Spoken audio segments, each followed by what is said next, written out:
Hi, everyone. My name is Emily, and I am here with the Health and Wellness team here at Geisinger going over session 2 of the weight management program. So let's get started. Just as a disclaimer, this information is being provided in order to increase your awareness. It's not intended to be any sort of medical advice, so if you believe that you may have a medical condition or specific questions regarding your health, we ask that you see your physician. So, to start things off, we have a trivia question for you. So, I'll read it and then I'll pause to give you some time to think. But the trivia question here is, how many food groups does my plate incorporate? Is it three, two, or five?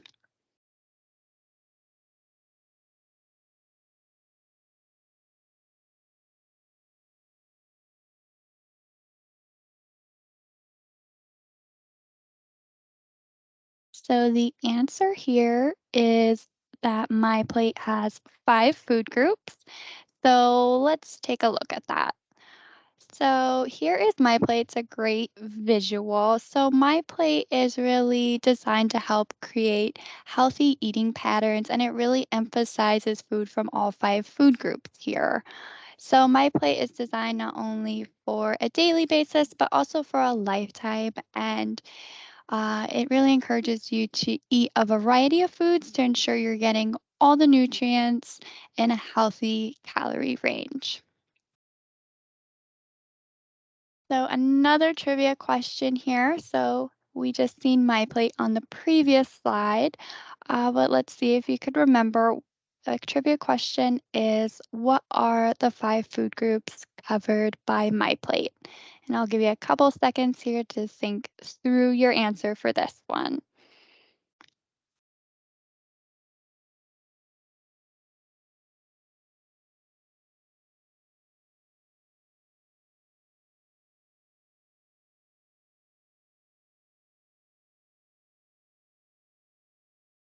So for this one, the five food groups are fruits, vegetables, proteins, grains, and dairy. So we'll take a little bit more in depth at these different food groups here as we go through the PowerPoint.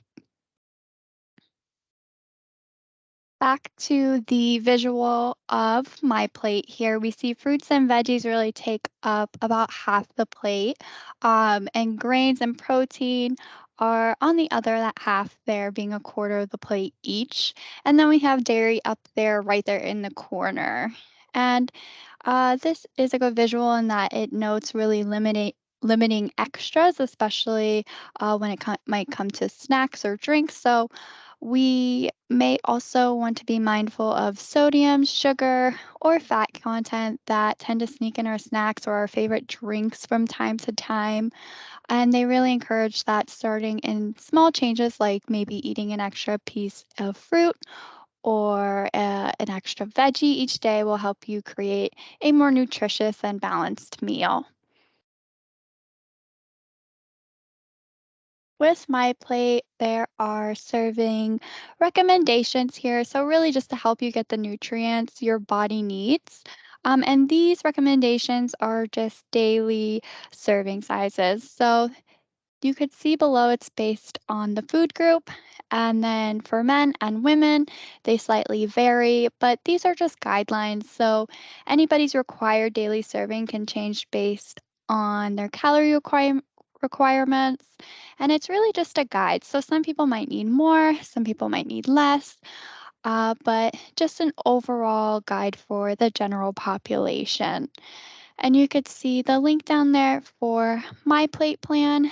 So the My Plate Plan is a very helpful tool that you can check out that shows your food group targets, what and how much to eat within your calorie allowance. So it helps you create a food plan personalized based on things like your age, your sex, height, weight, and also your physical activity level. So definitely a very good tool to check out there. But what we're going to do is kind of dive into each and every one of these 5 food groups here. So, starting with vegetables. So, vegetables, it could be any vegetable you could think of. So, carrots, broccolis, peas, peppers, and so on. The list goes on. Or you can drink 100% vegetable juice, and that would count as vegetables as well. So this can include in any form, really. So raw, cooked, fresh, frozen, canned, or even dehydrated. So vegetables are very much good for us because they're packed with fiber to help your digestive system, help you keep that full feeling and help protect your heart and blood sugar and so many benefits. But it's also great because it's low in calories, fat, and cholesterol. So, vegetables, the serving recommendations daily, we see for men are 2.5 to 3 cups per day. And we see women for 2 to 2.5 cups per day. So, looking at this, at these recommendations, what counts as a cup? So, that's kind of what we'll be going over here. So, recommended is about 2 to 3 cups a day, give or take, based on men and women. And sometimes this can look very different for different types of vegetables. So, we see measuring out 1 cup of raw or cooked vegetables, like let's just say carrots, is equivalent to 1 cup, or measuring out 1 cup of 100% vegetable juice is equal to 1 cup of vegetables. But when we look at leafy salad greens, since leafy greens are more filled with water, not as nutrient dense, 2 cups of these measured out would actually count as that 1 cup of vegetables. So, tips to help you with your vegetable intake would be to fill half your plate with fruits and vegetables, kind of like the visual from my plate shows. Choose a variety of colors. So, sometimes they say eating the rainbow. So, red peppers, orange carrots, green broccoli, just really getting a variety of different vegetables in. And to not forget about beans and peas, as they are a great way to get more fiber and also protein within your diet. Next, we are moving on to fruits. So, the second group there. So, this could be any fruit you could think of. There's so many pears, bananas, blueberries, strawberries, and so on. And also can be 100% fruit juice as well. So these could be fresh, frozen, canned, or dried. And just like vegetables, uh, fruits are especially great because they're really limiting calories, fat, and cholesterol, and really packed with fiber, which is very much beneficial to us. So we see the servings for fruit daily. For men, it's about 2 cups a day, where for women, it's about 1.5 to 2 cups per day. So let's take a look and just see what counts as a cup when it comes to fruit.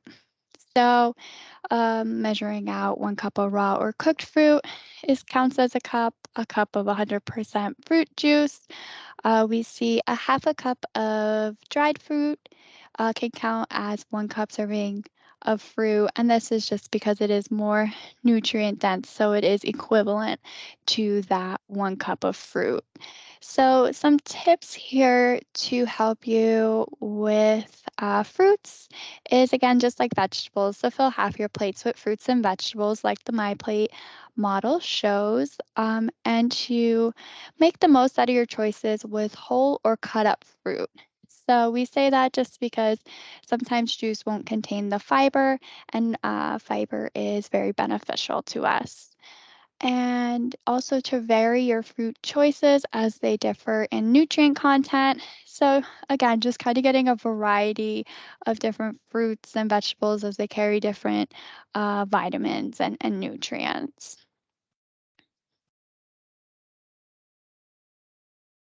Next, we'll move on to the third group here. So, grains.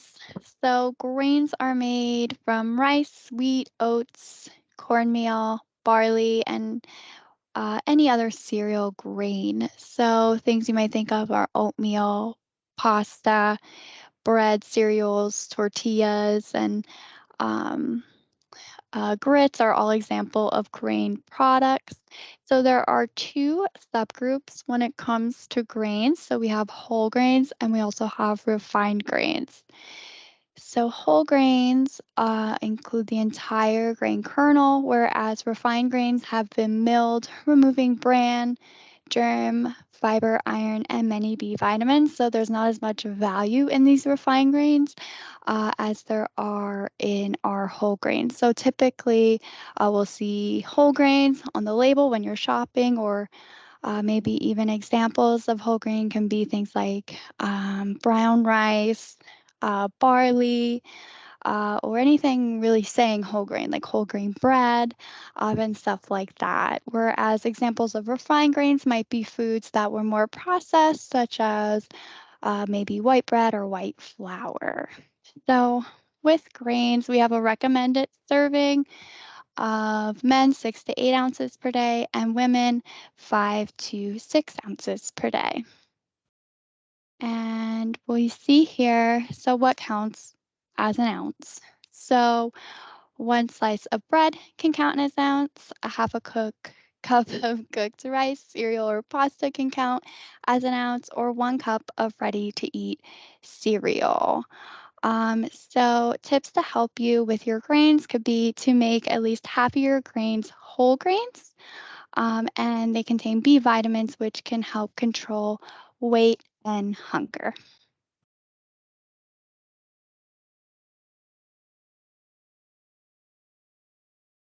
Next, we have proteins. So typically, when we think of protein, we might think of just meat, but this is also poultry, eggs, seafood, beans, peas, soy nuts, and seeds.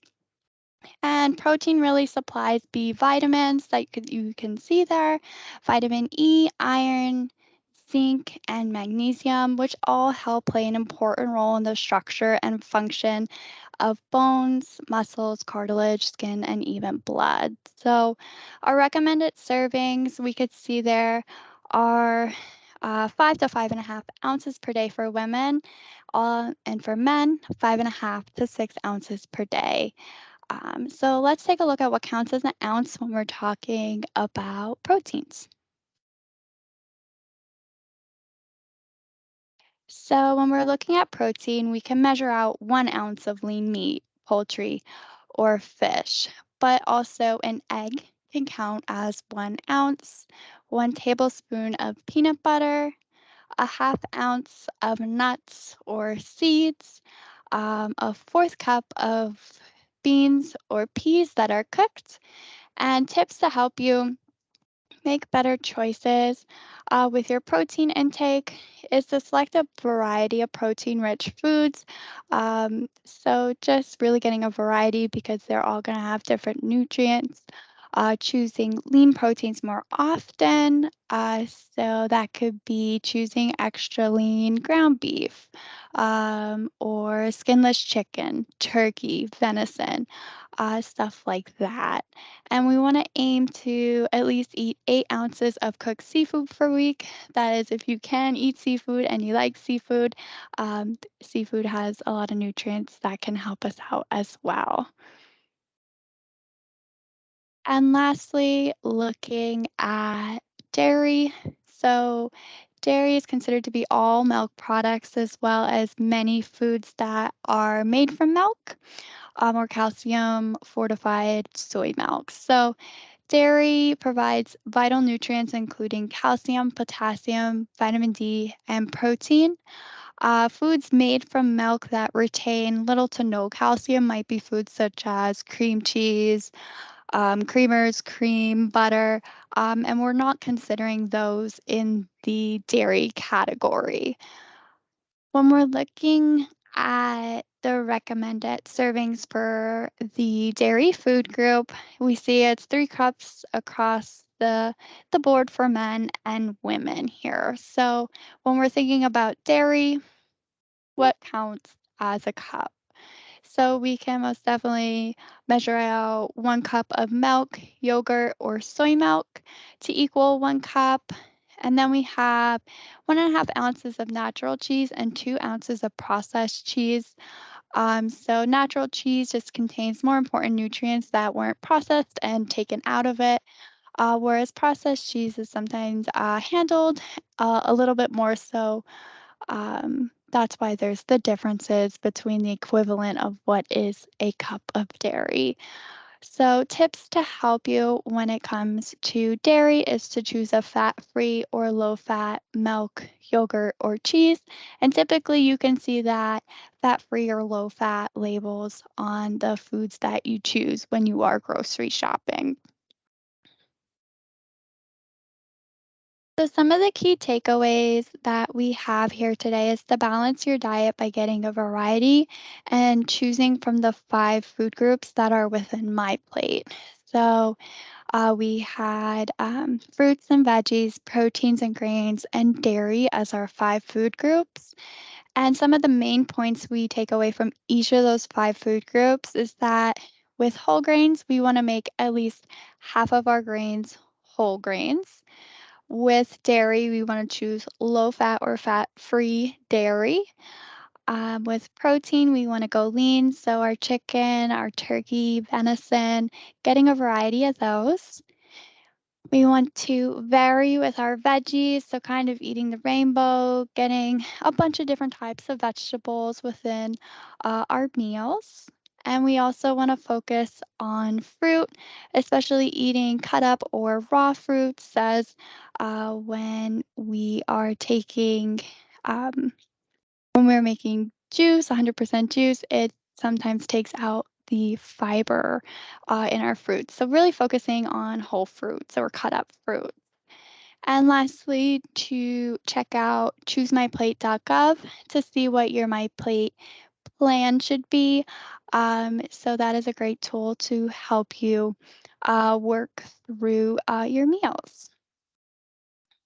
So, we focused a lot more on my plate and nutrients today, but what we're going to look at in the next session, so session 3, we'll be focusing on the benefits and importance of incorporating exercise into our lifestyle. So here are just a couple references we use throughout this PowerPoint. Feel free to take a look at these if you're looking for more information. So there's choosemyplate.gov, eatright.org, or the National Library of Medicine. And our member resources. So you see a couple here that you can take advantage of, but also just highlighting the Share Your Success, the QR code, and the link here that you could follow if you have any success story, any goal you've met. We'd love to hear it. So, with that being said, that brings us to the end of our session 2 presentation. So thank you and have a great day.